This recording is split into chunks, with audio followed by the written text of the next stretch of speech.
Hello and welcome. I am Chakshu Roy and you're watching Laws in the Making on Rajya Sabha TV. Today on the show, we are discussing the draft registration of press and periodicals bill 2019. To discuss the draft bill, I have on the show with me Mr. Ashok Tandon, senior journalist, and Mr. A.K. Bhattacharya, editorial director, The Business Standard. The Ministry of Information and Broadcasting published the draft registration of press and periodicals bill in November of 2019.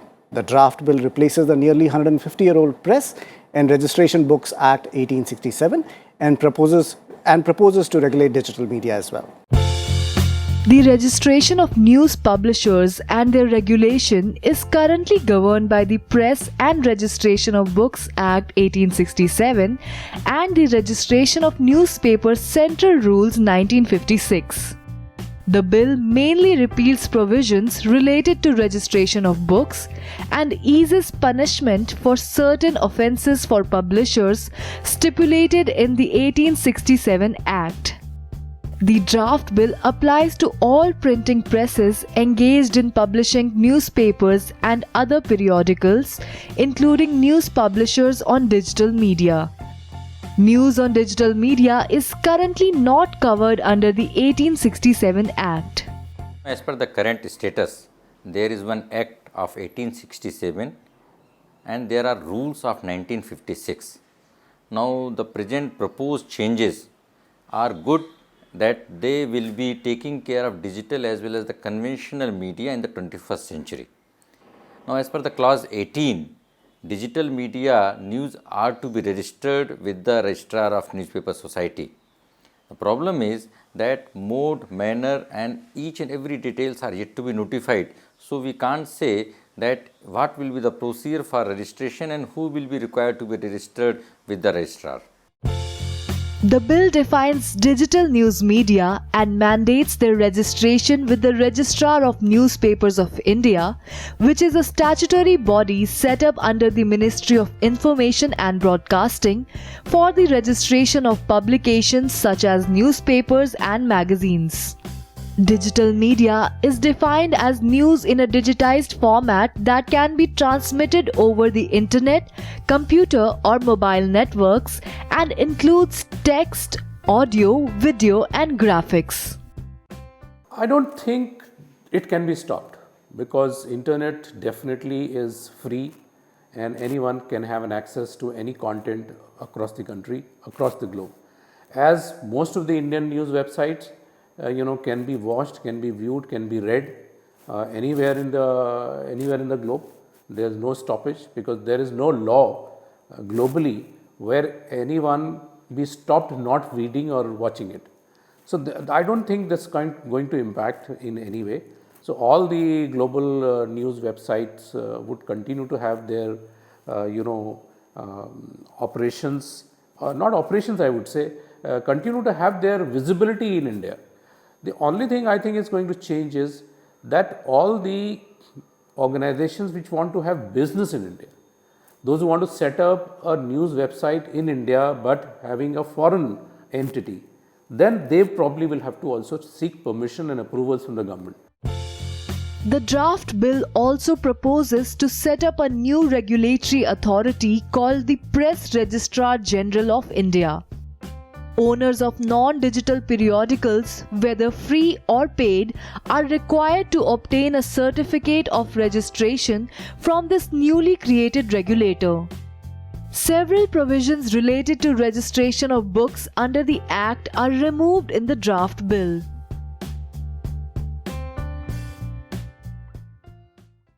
Mr. Tandon, let me start the program with you. You have more than 40 years of experience in the journalism industry. What is the need for regulation for media in the country? No, it's not a question of regulating the media. The question is when any publication is made, whether it is a pamphlet, poster, book or a publication called a newspaper or periodical, there has to be some kind of scrutiny. Now, if there is no scrutiny on publication, I am talking of the pre-digital era, then anybody can publish anything and get away with that. And especially now when we see a lot of unlawful activities taking place, whether it is the left-wing extremism or whether there is threat of extremism in other areas or Jammu and Kashmir. So, anybody publishing anything right from a pamphlet, poster to a newspaper and without even registering itself, I think in a democratic setup, I think all over the world in democracies, there is a system to scrutinize. I would not use the word regulate. See, regulation is something different. So, the idea of this amendment, particularly now, is because of the mushrooming of the e-periodicals, e-newspapers or whatever or digitalized publications are. So far, this act, which has been amended several times, could not cover the digitalized media or digitalized publications. Now, this amendment will cover them. And like other periodicals and newspapers in the past, they will also have to register themselves with the registrar of newspaper, which will now be designated as Press Registrar General. It's a redesignation of the RNI. So, what I am trying to say is that in the digital world, if the print media, publications, periodicals, poster, pamphlets are regulated, are scrutinized by the district authorities. So, I as an individual cannot circulate any pamphlet, publication or newspaper which may contain unlawful activities or incite public violence or public order. So, in that context, scrutiny now, which was hitherto confined to the publications, will now apply to the digitalized publications as well. That is one very significant feature of this amendment. So, it's a question of parity, that what was currently applicable only to, let's say, formal forms of media will now be also applicable to digital forms of media. Of course, and then the registration process will also be very simple, and I don't think anybody would object to registering itself. Say for instance, any newspaper which is now bringing out an e-edition will not mind registering its e-edition also. Okay. Mr. Bhattacharya, you've also been at the helm of, publications. I just wanted to understand from you as to what is the current scheme for registration of, let's say, a newspaper or a book or a periodical in the existing law? Well, the current rules are fairly elaborate in a sense that periodically and if there is any change in the people who are at the helm of publication, they have to make those declarations, and those declarations need to be approved by none else than a district magistrate. Yeah. Now, you have to make those. If you are a new publication, then you write it in a format, you go there, and then district magistrate takes a look at it, ascertains the identity of the people like the editor, the printer and the publisher, and then on the basis of that scrutiny, the district magistrate gives it the authority to the newspaper to continue publication. If there is any change in the number of people or the people who are at the helm of that newspaper establishment, then those changes also need to be notified and endorsed by the same district magistrate. What I understand from this draft is that the job of the district magistrate has been taken away. This job will now be entrusted with the Registrar General, which is the new name for the RNI. I personally believe that registration is not regulation, and registration is a function, is a purpose only defined because the government wishes to monitor how it wants to distribute its advertisement money, or good old days newsprint allocations. Now, there was a time when newsprint allocation was controlled. It was not an open system, and this is, as you know, is repealing an 1867 law. So, newsprint regulation were very tight, but from 1991 onwards, newsprint allocation has been completely freed up. Anybody can buy newsprint. Earlier, for every purchase of newsprint, a ton of newsprint, you had to get that are you registered or not. Now it seems that newsprint requirement doesn't have any need for registration, but because the government wishes to distribute its advertisement money, whether it is the central government or the state government, it needs a method by which those advertisements can be released on the basis of what is your publication, what are you doing, how many copies are you printing, where are you printing it, who is the printer, who is the publisher, and who is the editor. So I personally feel that in the normal course, anything which is published in the public domain, is brought out, can be covered by the existing laws of if somebody defames anybody or somebody is violating any rules. There are enough number of laws. But I think the specific law is essentially aimed at ensuring that, one, the point about you mentioned about parity, that the digital publications were completely left out of it, and second is to make sure that the government continues to have a kind of a data bank that who all are publishing. A good thing that will happen is now the digital publications which were earlier left out of this advertisement kitty, which is close to around 15,000 crore every year. Now that kitty will be made available to the digital publications as well, so they can say that I am also registered, so therefore I need a part of that thing if I submit myself to those regulations. So there are I would say pluses for digital media and also the print media, because you don't have to go and stand before the district magistrate. All you need to do is go before the Registrar General of Printing Press, and within 60 days the permission will be granted. Okay, Mr. Arun, so what do you make out of this shift? Earlier, there was a process before the district magistrate, and now that process is being shifted out of the district magistrate and given to this new authority that is being established. What do you make of this shift? No, one thing I would like to point out is that apart from the scrutiny which we have been discussing, there is a question of accountability also.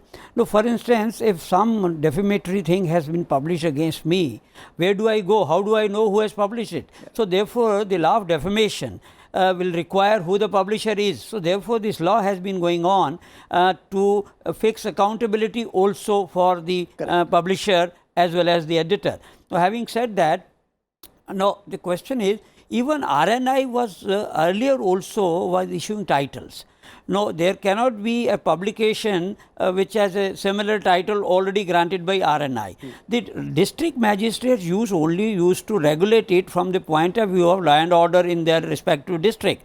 For instance, when I was a member of the Press Council, I was also a member of the Press Registration Appellate Board, and we used to get so many complaints about blackmailing by certain periodicals and even and therefore the authority to cancel their title rested with the district magistrate. Now that has been taken away. Now there is a centralized agency. In fact, even the state governments will now have to establish and make their own rules and regulation for allotting even advertisement. So I think from overall point of view, the question is that there are provision like punishment has been done away with now. Earlier there was a provision, if there is a violation of this act, there is a provision for punishment. Now only there is the fine will remain, although the fine quantum has been increased from 20,000 to 60,000. And we'll discuss that right after the break. When we come back,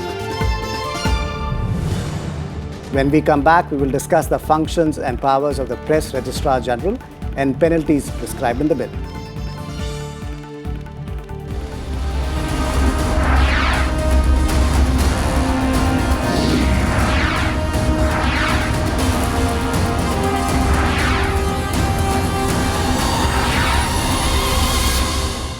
Welcome back. On the program today, we are discussing the Draft Registration of Press and Periodicals Bill 2019. The draft bill replaces the 150-year-old Press and Registration of Books Act 1867 and proposes to regulate digital media. The Draft Registration of Press and Periodicals Bill proposes to set up a regulatory authority called the Press Registrar General of India. The Press Registrar General will be responsible for issuing a certificate of registration to a publication. They will also have powers to seek information from publications, revise or suspend the registration of a periodical, and impose fines and penalties. And let us understand that there are four stakeholders in the digital news. One are the social media companies, wherein news is also one of the area, like Facebook, Google, Twitter, others. Now, there are purely newspaper websites. Thirdly, there are websites of the newspapers which are registered, and fourth are the blogs and other news material which may not be the exclusive newspaper type of websites. So, which type of websites or which type of the newspapers will have to register with the registrar, that has yet to be seen. In addition to registration, owners of a printing press engaged in any kind of publication will be required to furnish intimation containing certain specified information before the district magistrate or any other specified authority. They are also required to submit an annual statement by April 30th each year to the Press Registrar General. The bill specifies that only entities incorporated and registered in India or a citizen of India may bring out a publication. This draft bill brings all print and news agencies under one umbrella.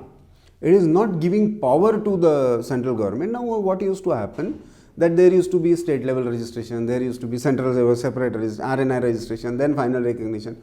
Now, under this particular act, everything will be governed under one umbrella. So, there is no special power, but there will be a it is more a kind of creating synergy as far as the registration and regulation is concerned. That's all.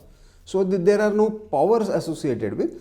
The registration process will be simpler and at one point. That is the only difference.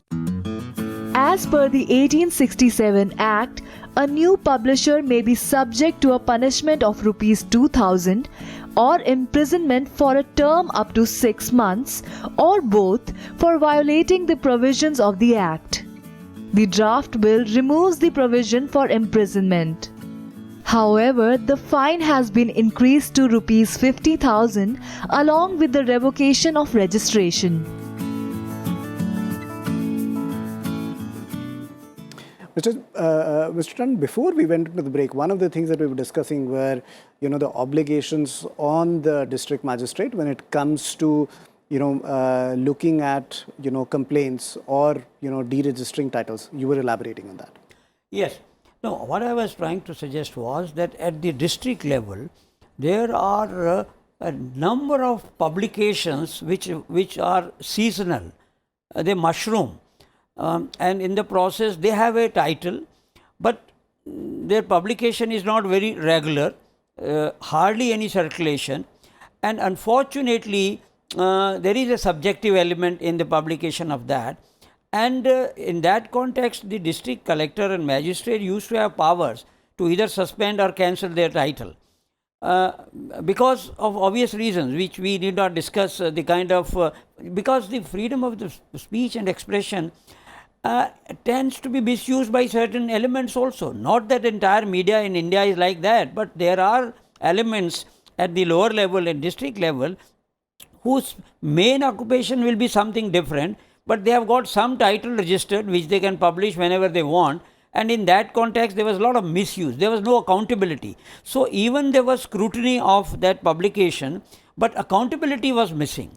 And now, because digital media has come in a big way, in fact, most of the provisions which have been listed on your screen, they are already existing in respect of the print media. Now, all these provisions will now be applying to the digital media. That's the main feature of the bill, because the way digital media is mushrooming, proliferating, without any accountability or without any registration. So, how to check proliferation of, if I may say, illegal, unauthorized, unethical digital media? So, this bill, amendment bill, will not only require the existing printing publications, if they have an edition, to register themselves, but also the publication, digital publications which are not registered in the print side, they also will fall under the ambit of this act, which needs to be clarified very carefully, because there are many individuals who are on social media with a digital publication, but they are not registered. So, in that context, I personally feel, as Mr. Bhattacharya said, the existing printing journals and newspapers, if they are having an e-edition, they will have absolutely no problem in registering their e-edition. But what about those thousands and thousands, millions of unregistered e-publication or digital media which are spreading news also? So, there has to be some at least scrutiny of that. So, in that context, I think this bill is very significant. Okay. Mr. Bhattacharya, one of the things that we are talking about is the role of the Press Registrar General, right? And, Mr. Tandon pointed out that some of these provisions which are there in the draft bill were also there earlier. If you can compare, the existing regime with the proposed regime, what are the key, differences that you see between the two?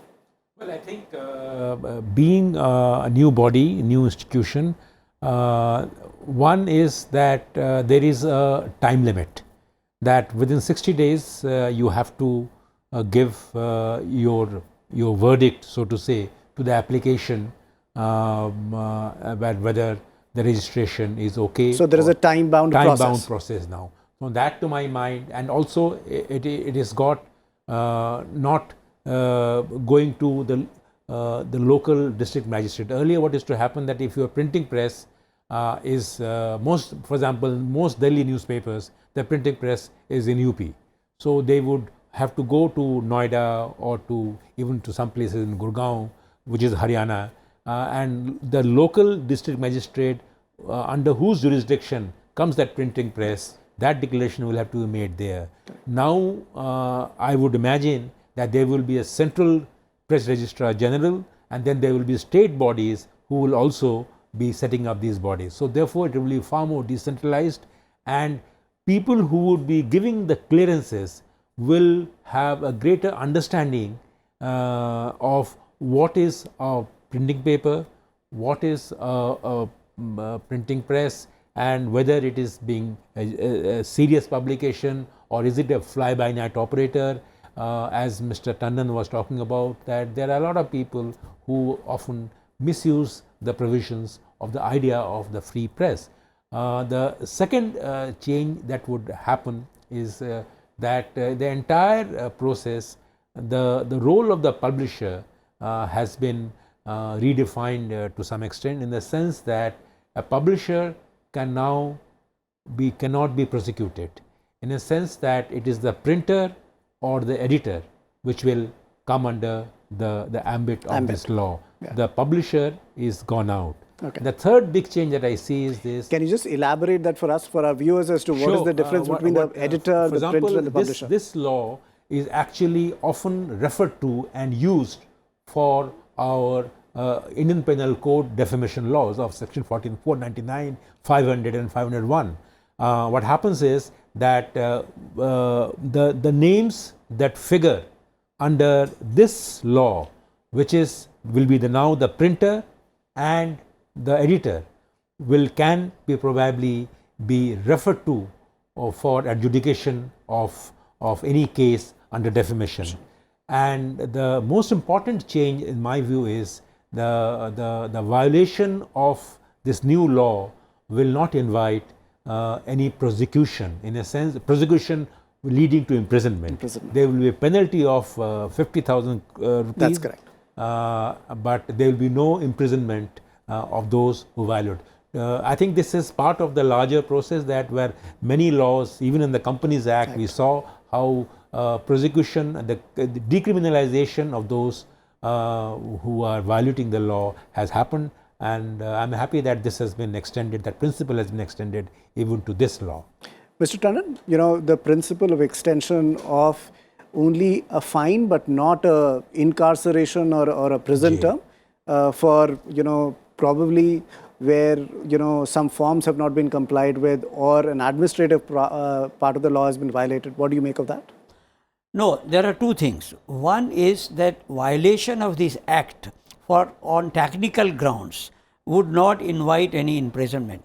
But defamation law will certainly apply. Yes. And for that there is a provision, penal provision. So Yeah. it should not be mistaken that any publication which is in contravention of the defamation law will not invite imprisonment. That is a separate issue. Yeah, As far as yeah. the implementation of this particular act is concerned, there were instances when there were bona fide mistakes or bona fides, lapses.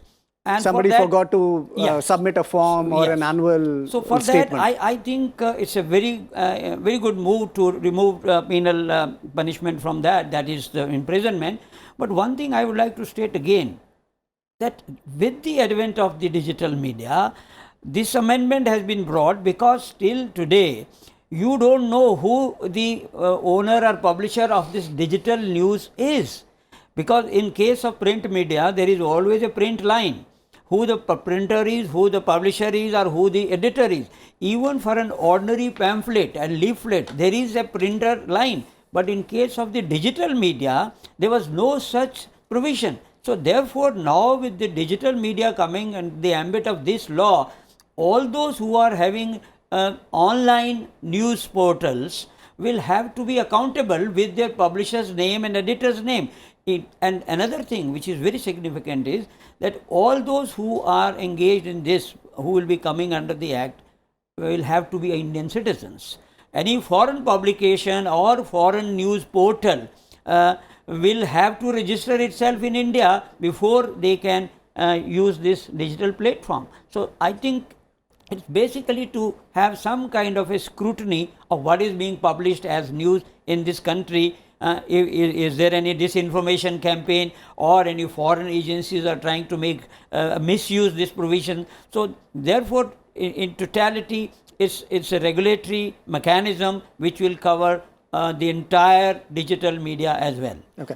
Mr. Bhattacharya, so one of the things that Mr. Tandon has been talking about is the responsible part of whether it's a print publication or a digital publication. If you're a publication which is registered, then you're responsible for your actions. What do you make of that? Well, I think it's a reiteration of an age-old, time-honored principle, and it is also very good that books have been taken out of it. In a sense, for the books part, earlier the same law registration would apply to books also. Now, for all printed books and electronic books, the other laws are there which will cover them. So this law is sharply focused on the media publications or anybody who is trying to produce a pamphlet but books are not covered. So I think in my view it's a good beginning. It was a very old law and it has now been changed, so it's a good thing. And there'll be more conversations about this law because there's currently a draft law and the ministry is accepting comments. But thank you, Mr. Bhattacharya. Thank you, Mr. Tandon, for joining us on this discussion. It is time for us to end the show. You can watch our shows on the RSTV page of YouTube. We will be back with a new issue and a new episode. Keep watching Rajya Sabha TV.